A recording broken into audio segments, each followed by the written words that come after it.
Hello everyone.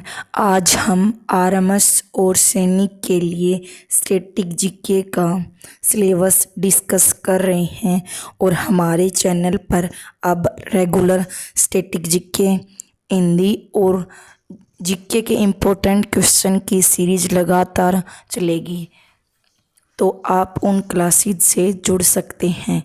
तो अब static GK का सिलेबस डिस्कस करते हैं।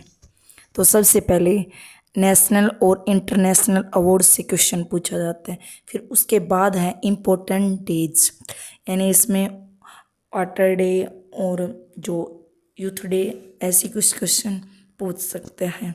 फिर नेशनल सिंबल्स ऑफ इंडिया से क्वेश्चन आते हैं। फिर उसके बाद हम करेंगे ऑर्गेनाइजेशन एंड हेडक्वार्टर, यानी सबसे पहले इसमें करेंगे यूएनओ के बारे में। फिर उसके बाद है स्पोर्ट्स से क्वेश्चन पूछे जाते हैं। इसमें हम Olympic, grand slam, Commonwealth, Asian games, FIFA world cup और आईसीसी। फिर उसके बाद इसमें हम इम्पोर्टेंट कप्स और ट्रॉफीज के बारे में पढ़ेंगे। फिर जो भी स्पोर्ट्स की टर्मिनोलॉजी के बारे में क्वेश्चन पूछे जाते हैं उनके बारे में करेंगे। फिर स्टेडियम और फिर जो भी गेम्स हैं उनसे रिलेटेड जो भी प्लेयर हैं उनके बारे में चर्चा करेंगे। फिर उसके बाद हैं हम सीनस यानी जनगणना के, भारत की जो जनगणना 2011 के अकॉर्डिंग उसके बारे में पढ़ेंगे। फिर उसके बाद जो भी भारत के साथ नेबरिंग कंट्री हैं उनके बारे में, उनकी राजधानी, उनके जो भी इम्पोर्टेंट पॉइंट्स हैं उनको डिस्कस करेंगे।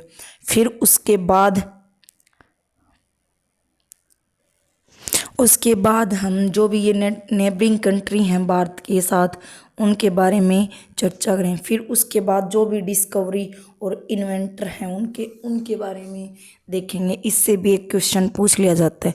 और जो भी फेमस पर्सनैलिटी हैं, जैसे सरदार वल्लभ भाई पटेल को लौह पुरुष कहा जाता है, ऐसे जो भी फेमस पर्सनैलिटी हैं उनके निक नेम्स हैं उनके बारे में चर्चा करेंगे।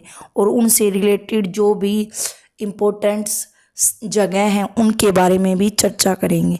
और आर्मस और मिलिट्री, सैनिक का पेपर है तो डिफेंस सिस्टम वाला और मिलिट्री एक्सरसाइज, ये सबसे इम्पोर्टेंट टॉपिक हो जाता है, तो हम इसके बारे में भी करेंगे। फिर उसके बाद डैम्स एंड रिवर्स, जो भी नदियों के किनारे शहर बसे हुए हैं उनके बारे में करेंगे और जो भी बांध हैं उनके बारे में। फिर उसके बाद है नेशनल पार्क्स और बायोस्फीयर रिजर्व और वाइल्ड लाइफ सेंचुरी और टाइगर रिजर्व के बारे में करेंगे। नेशनल पार्क से हर बार 1 या 2 क्वेश्चन पूछे जाते हैं। फिर उसके बाद बुक्स एंड ऑथर, जो भी हिस्टोरिकल बुक है उनके बारे में चर्चा करेंगे और जो भी अभी लेटेस्ट में जो भी इम्पोर्टेंट बुक्स हैं उनके बारे में भी देखेंगे। उसके बाद हम इंडिया के जो भी फर्स्ट मैन और वुमेन जो भी हैं उनके बारे में करेंगे। फिर उसके बाद डांस के बारे में पढ़ेंगे। फिर म्यूजिक और फिर जो भी उनसे रिलेटेड एक्सपोनेंट्स हैं उनके बारे में। फिर उसके बाद जो भी इंडिया के फेस्टिवल्स यानी त्यौहार हैं उनके बारे में चर्चा करेंगे। फिर उसके बाद हम जो भी टेम्पल्स, मंदिर हैं और मोन्यूमेंट्स उनके बारे में चर्चा करेंगे। फिर उसके बाद हम जो भी प्रेसिडेंट, वाइस प्रेसिडेंट और प्राइम मिनिस्टर ऑफ इंडिया, जो भी अब तक शुरुआत से लेकर अब तक जितने भी हैं उनके बारे में चर्चा करेंगे और उनसे रिलेटेड जो भी फैक्ट्स हैं उनके बारे में। फिर उसके बाद फुल फॉर्म यानी एब्रीवेशन से जो भी क्वेश्चन आते हैं वो कवर करेंगे। फिर उसके बाद जो भी मेजर कंट्री हैं उनकी कैपिटल, करेंसी और पार्लियामेंट के बारे में भी 1-2 बार क्वेश्चन पूछे गए हैं, तो हम इस टॉपिक को भी कवर करेंगे। जो भी भारत के 28 स्टेट्स और 8 यूटी हैं उनके बारे में भी हम डिस्कस करेंगे। उसके बाद जो भी इंस्ट्रूमेंट यानी जैसे इलेक्ट्रोमीटर, बैरोमीटर, मैनोमीटर, इनके बारे में पूछ लिया जाता है, तो इनके बारे में भी हम डिस्कस करेंगे। फिर उसके बाद समाधि स्थल हैं उनके बारे में भी हम करेंगे, जैसे महात्मा गांधी की क्या थी और पंडित जवाहरलाल नेहरू की समाधि स्थल क्या था, तो उनके बारे में हम चर्चा करेंगे। फिर उसके बाद 1857 की क्रांति भी कवर करेंगे। फिर उसके बाद केमिकल नेम्स और उनके जो भी फॉर्मूले हैं उनके बारे में डिस्कस करें। और लास्ट टॉपिक एसआई यूनिट, जो भी फंडामेंटल यूनिट्स हैं वो सब कवर करेंगे।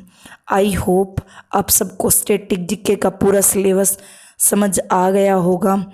तो इसकी हम क्लास कंटिन्यू करेंगे। और आपको वीडियो अच्छी लगी हो तो लाइक, शेयर एंड सब्सक्राइब करें। Thank you so much.